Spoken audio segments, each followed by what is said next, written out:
I'm going to have Carol come and help me with this portion as well. I like to call this environmental fighting. So you look around the room, you say, do I have a lamp?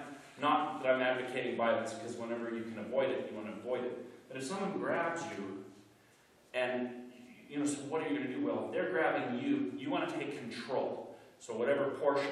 So if she grabs me, then I simply go to one side, on fade to one side, and then I swing this around, and I'm taking control of her, and I can hit her, do all sorts of things.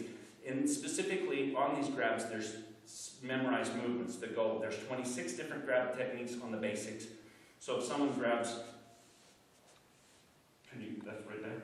Just grab me, grab that. Someone grabs you like that. I put the front hand over here, and I step back to take them off balance.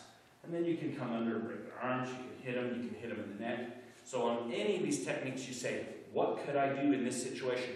So what I'd like you to do is get with a partner and play this. Say, what if? What if they grab me from behind?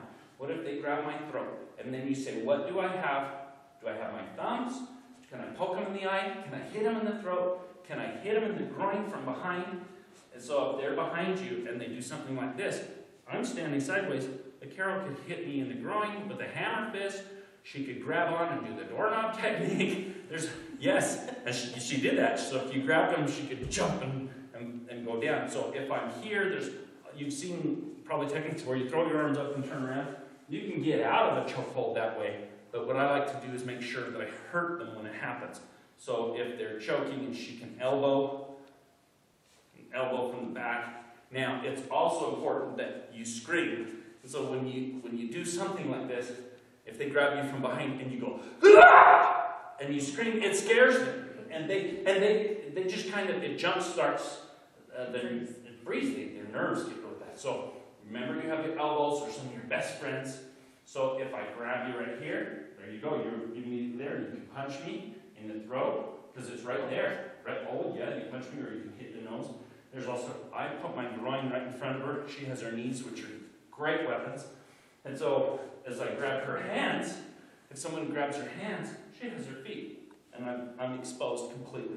So, grabs, don't grab anyone unless you're going to grab them and let them go really fast. There's other techniques where someone comes in, and if I grab her and pull twice, it takes her balance off, but you don't hold on to it. So the grabs, where there's wrist grabs, there's choke holds, all of those, just get with a partner and say, what could I do? Could I kick? Can I punch? Can I elbow? Can I pinch? Pinch the inner portion of your thigh. It hurts really bad.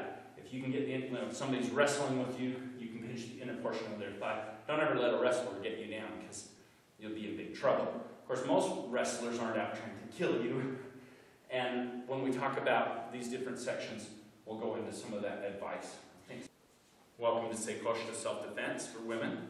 What I'd like to mention are a couple of things. Obviously, you should avoid dark areas. You should avoid being alone.